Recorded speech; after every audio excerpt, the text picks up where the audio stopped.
देशात लोकसभा निवडणूक पार पडली। लोकसभेच्या निकालात एनडीए अगदी काठावर पास झाली। महाराष्ट्रात तर महाविकास आघाडीनं महायुतीचा धुव्वा उडवला।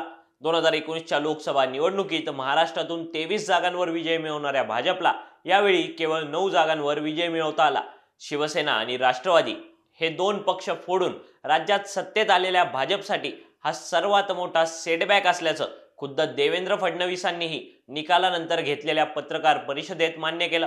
त्यानंतर देवेंद्र फडणवीसांनी मला उपमुख्यमंत्री पदाच्या जबाबदारीतून मुक्त करा अशी मागणी पक्षश्रेष्ठींकडे जाहीरपणे केली। त्यानंतर फडणवीसांच्या या विधानाचे अनेक अर्थ काढले जाऊ लागले। फडणवीसांनी हे विधान करत असताना मला विधानसभेची तयारी करायची आहे असंही सांगितलं।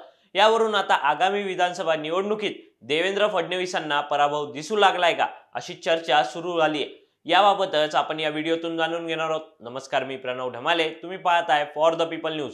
पुढे जाण्यापूर्वी आपण आमच्या चॅनलला सबस्क्राइब करा, लाईक व फॉलो जरूर करा।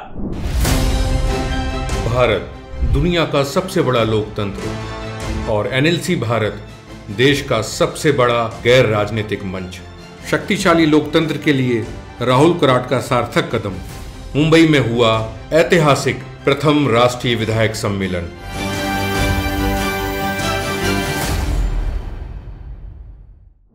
दोन 2019च्या निवडणुकीत देशभरात 303 जागा जिंकणाऱ्या भारतीय जनता पार्टीला यंदाच्या निवडणुकीत केवळ 240 जागा जिंकण्यात यश आलंय। 2014 आणि 2019 या दोन्ही वेळेस स्वबळावर सत्ता स्थापन करणाऱ्या नरेंद्र मोदींना यंदा पंतप्रधान होण्यासाठी एनडीएतील घटक पक्षांचा आधार घेणं गरजेचं बनलंय। विशेष म्हणजे 2019 लोकसभा निवडणुकीत महाराष्ट्रात 23 जागा जिंकणाऱ्या भाजपला यंदा केवळ 9 जागा जिंकता आल्या। भाजपच्या महाराष्ट्रातील या डाऊनफॉलला सर्वस्वी देवेंद्र फडणवीस जबाबदार असल्याचं परसेप्शन विरोधकांनी निकालानंतर लगेचच तयार करायला सुरुवात केली। निकालानंतर स्वतः देवेंद्र फडणवीसांनी पत्रकार परिषद घेत पराभवाची जबाबदारी स्वतःच्या खांद्यावर घेतली। विशेष म्हणजे लोकसभेच्या निकालाप्रमाणेच महाराष्ट्रात 4 महिन्यांवर येऊन ठेपलेल्या विधानसभा निवडणुकीत भाजपचा आणि महायुतीचा पराभव होऊ शकतो अशी शक्यता राजकीय जाणकारांकडून वर्तवली जाऊ लागली।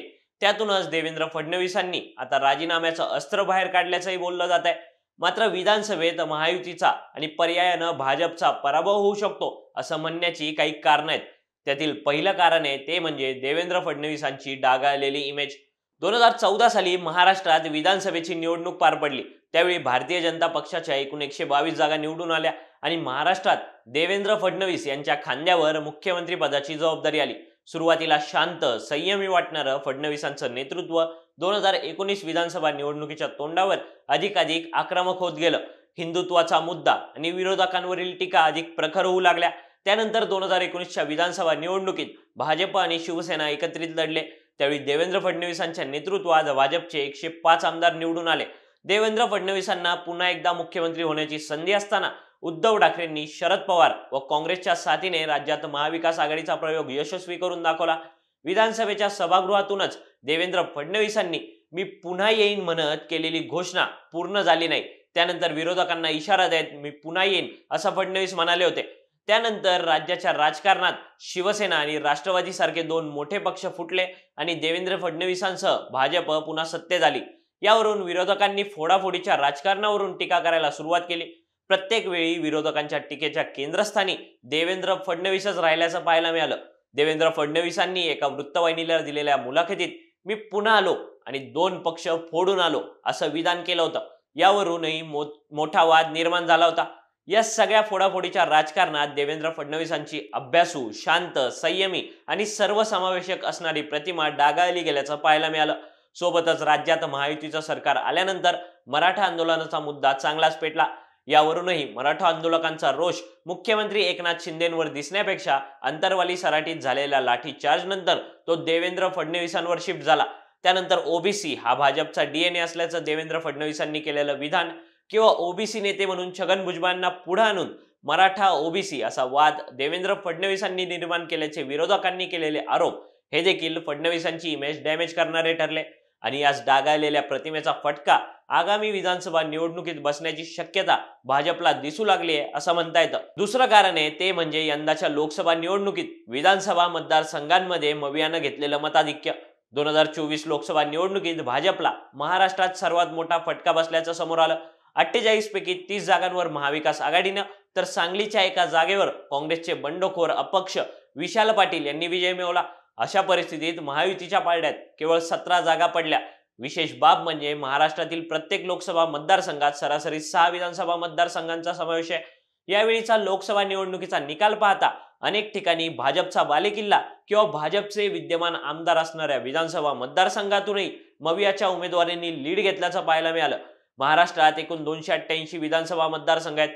या लोकसभा निवडणुकीच्या निकालात महाविकास आघाडीला 150हून अधिक विधानसभा मतदारसंघात मताधिक्य मिळालंय.